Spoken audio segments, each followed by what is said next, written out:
오늘은 대구의료원의 그 공공성, 신뢰성 강화를 위한 방안을 발표하도록 그렇게 하겠습니다.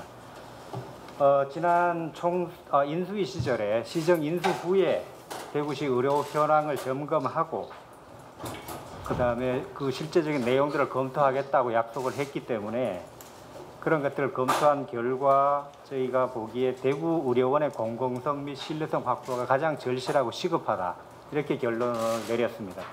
오늘은 그 내용을 좀 발표를 드리겠습니다.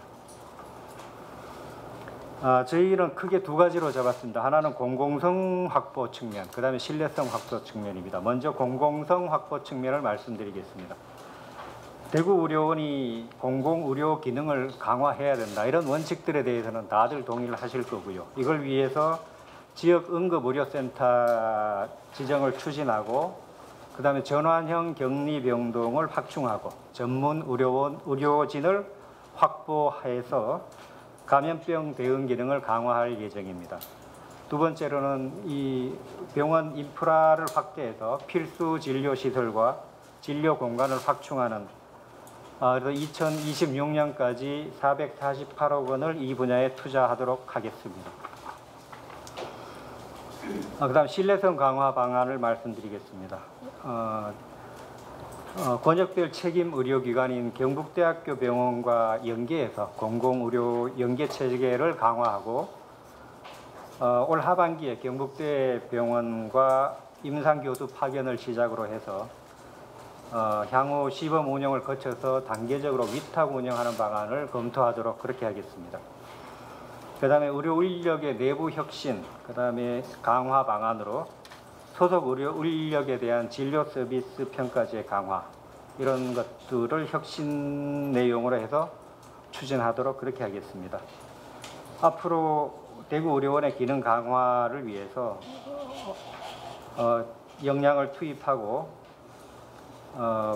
경북대 병원과의 협력 강화, 과감한 예산 투자 이런 걸 통해서 공공성과 신뢰성을 높여서 대구의료원이 명실상부한 시민의 공공의료 기관으로 날 수 있도록 투자를 아끼지 않겠다 이런 말씀을 드리겠습니다. 예, 이상입니다.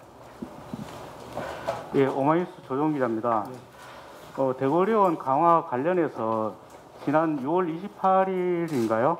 인수위에서 발표할 때는 대구의료원 강화를 위해서 778억 원을 투입을 하겠다라고 했는데 지금 예산이 거의 한 300억 정도가 줄었습니다. 제2대구의료원 건립을 하는 대신에 대구의료원 강화를 하기 위해서 예산을 그만큼 투입을 하겠다라고 했는데 예산이 줄어든 이유가 뭔지 이게 좀 우선 궁금하거든요. 이 내용은 이제 필수 진료 시설하고 진료 공간 확충하는 인프라 예산만 들어가 있고요. 그다음에 의료 인력이나 확충 내용은 아직 확정이 되지 않아서 저희가 반영하지 않았음을 말씀드리겠습니다. 대체적으로 지금 현재 의료진이 한 36명 정도 있는데 약 60여 분 정도로 확대하는 것들을 논의하고 있고 그 예산까지 합치고 그다음에 내년에 국비 예산으로 신청할 것까지 합치면 778억 원입니다. 네, 저 매일신문의 장서현 기자입니다. 네. 그 내용에 보면 올 하반기부터 이제 경북대병원 펠로 파견부터 시작하는 것 같은데 단계적으로 위탁 운영을 확대한다는 건 결국은 대구의료원을 전체적으로 이제 경북대병원 위탁 운영한다는 뜻인지 그게 그러면은 장기적으로 몇 년까지 보고 지금 진행한다는 것인지 1단계는 협진 정도부터 먼저 시작을 해서 우리 경북대병원의 의료 인력들이 우리 의료원에 대구의료원에 와서 협력 진료하는 방안들을 먼저 추진을 하고요. 그 성과를 바탕으로 해서 다음 단계로 좀 나가고 또 그 다음 단계로 나가고 그런 부분에 대해서는 그때 평가를 거쳐서 판단할 예정입니다. 최종 목표가 완전 위탁 운영인 겁니까? 아니요. 그렇게 지금 단계에서 미리 확정하거나 그러지는 않습니다. 경북대병원이 지금 경북에서도 3군데나 의료원을 위탁 운영하기로 돼 있고 경산에 좀 재활병원도 위탁 운영하게 돼 있단 말이죠. 그런 재활병원하고 위탁 내용들은 조금 성격이 좀 다른 거고요. 이 부분은 저희가 지금 경대병원하고 그 전에 이 작년까지 계속 협의를 해왔던 사안입니다. 어느 정도 규모로 그 협진을 하게 됩니까? 지금 교수요원 협진 검토고요. 저희가 여러 인력 정확한 숫자들은 협의가 좀 돼야 될 것 같고 이거 국장님께서 좀 시민건강국장입니다. 말씀하신 부분에 대해서 보충 답변을 드리겠습니다. 저희 대구시와 논의가 시작된 것은 저희들이 작년 10월부터 저희들이 논의를 했습니다. 이러한 부분은 권역 책임 의료기관인 경북대학교 병원 그리고 지역 책임 의료기관인 대구의료원시가 공공의료를 활성화하기 위한 논의를 하기 위해서 TF팀을 구성하고 또 수시회의를 계속 개최해 온 것이 작년 10월부터였습니다. 그리고 이러한 과정에서 올 7월에 경북대학교 병원의 공공임상 교수 2명의 공고가 났습니다. 그 지원이 되면은 하반기에는 대구의료원에서 파견 근무를 1, 2년간 하시는 것을 하게 되고 그리고 또 민선 8개 시정의 집중 추진 방향이 대구의료원의 공공성 강화이기 때문에 그렇게 정해짐에 따라서 그 강화의 한 방향으로 저희들이 운영을 권역 책임기관인 경대병원과 위탁 운영을 단계별로 추진하려고 합니다. 그래서 이러한 방향이 결정되었으니까 바로 TF팀을 구성하고 긴밀하고 신속하게 추진해서 2023년부터는 대구의료원의 어떤 우선 의료진의 안정적인 공급이 이루어져서 시민의 건강이 안정망이 구축될 수 있도록 하려고 합니다. 네, 옆에 연합. 예, 연합뉴스 이렇게 기자로 합니다. 저희들이 이제 인수위에서 발표하실 때 공공기관장 그 연봉에 대해서 이제 상한선을 1억 3천만 원을 해서 이렇게 발표를 하셨는데 사실 그때 발표할 때 가장 우려스러웠던 부분이 의료원 쪽이었거든요. 그런 부분은 혹시 여기 계약 안에 이렇게 포함이 되는지 설명 좀 해줄 수 있을까요? 원칙적으로 모든 공공기관장에 대해서는 지금 조례를 통해서 연봉 상한을 정하고 있습니다. 지금 근데 이제 한 가지 문제는 이제 대구 의료원 문제인데 여기에 훌륭한 분들이 오셔야 되는데 그 연봉을 상한을 정했을 때 과연 그런 것들이 효과가 실효성이 있는지에 대해서 다시 한번 보겠습니다. 네, 그렇습니다. 네, 한국일보 전준호 기자입니다. 네. 방금 이렇게 기자 질문의 연장선이기도 한데요. 이게 전에 시장님께서 기자회견할 때 하신 말씀 중에 대구 의료원을 찾던 환자가 여기가 대구 의료원이라는 사실을 알고 동산병원으로 자리를 옮겼다 그런 이야기를 하셨어요. 예, 여러 번 하셨습니다. 그게 이제 신뢰성에 관련되는 문제인데 아무래도 저희가 볼 때 대구 의료원의 신뢰성이 지금까지 낮았던 것은 의료진의 수준을 시민들이 신뢰를 하지 못했기 때문이다. 그렇게 보이고 의료진이 좋은 의료진을 저희가 확보를 하려면은 다른 것보다도 급여를 많이 주는 것이 가장 우선이라고 이렇게 보이는데 지금 저희가 이제 의료진 숫자를 30여 명에서 60여 명으로 지금 늘린다고 하셨지 않습니까?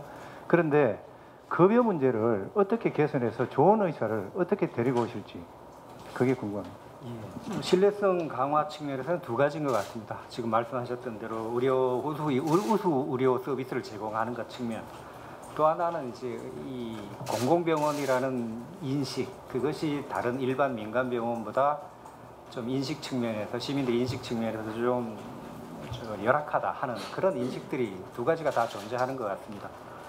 의료진 급여 문제에 대해서는 저희들도 충분히 고민을 하고 있는 부분들이고요. 여러 다른 병원의 사례나 이런 것들을 봤을 때 급여만으로 가능하지 않다라는 것들이 또 있습니다. 그래서 그런 부분에 대해서 과연 어떻게 좋은 의료진을 확충할지 그 부분에 대해서는 좀 더 고민을 하고요. 다만 아까 처음에 말씀드렸던 대로 공공의료 시설에 대한 조금 시민들의 낮은 인식에 대해서는 아까 얘기했던 우리 경북대병원과의 협진 이런 걸 통해서 좋은 의료 인력들이 또 병원에 와서 진료를 하게 되면 좀 인식들이 달라지고 개선되지 않을까 그런 생각을 가지고 있습니다. 그런 두 가지 측면에서 접근하려고 합니다. 혹시 의료 원장님 이 부분에 대해서 하시는 말씀? 원장님 좀 그, 이쪽으로 오십시오. 네. 아유. 네, 지금 저는 그 시장님이 말씀하신 그 부분이 그때 코로나 환자였었고요. 제가 소아청소년과 의사인데 실제 소아청소년과 코로나 환자였었습니다. 그랬는데 그때 당시에는 경대병원과 그다음 대구의료원, 그다음에 그 동산병원에서 그 소아과 환자를 보고 있었습니다. 그래서 이분이 아빠가 이제 앰뷸런스 타고 왔는데 자기가 와 보니까 경대병원이나 동산병원이 아니고 대구의료원이라고 앰뷸런스에서 안 내리려고 하는 겁니다. 자기는 대구의료원은 오기 싫다라는 이야기를 하셨고 한 10분, 20분 설득을 해서 결국에는 저희 병원에서 치료를 하고 가셨고요.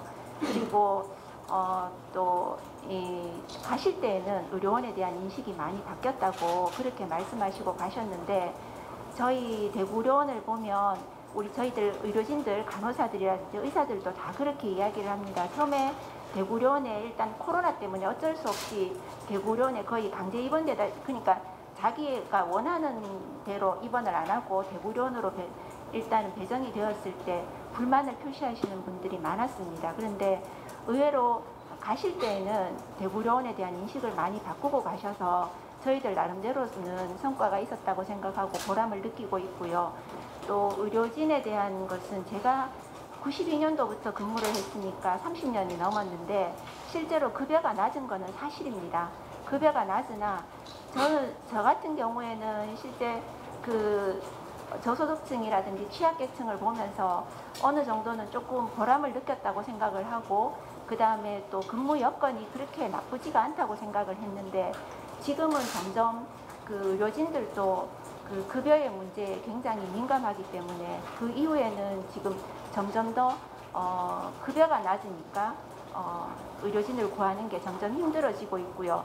특히나 대구의료원 같은 경우에는 보통 이야기하는 필수 진료과가 반드시 필요합니다. 근데 필수 진료과를 지원하는 의사들이 점점 줄어들고 있습니다. 실제 그래서 내과나 외과나 소아과, 산부인과 이런 경우에 있어서 대개 대학병원에서도 지금 전공의를 구하기 힘드는 과들이 많이 있습니다. 그러다 보니 나오는 인력도 적은 데다가 특히나 급여가 작고 이러면 더욱더 안 오는 그런 이제 악순환이 되고 있어서 실제로 급여만이 모든 것은 아닌 것 같고요. 급여도 올리고 또 근무 여건도 지금보다는 조금 더 좋은 방향으로 올리는 것이 의료진 수급에 도움이 되지 않을까 싶습니다. 이분이 그 추가 답변을 드리면 급여 부분에 있어서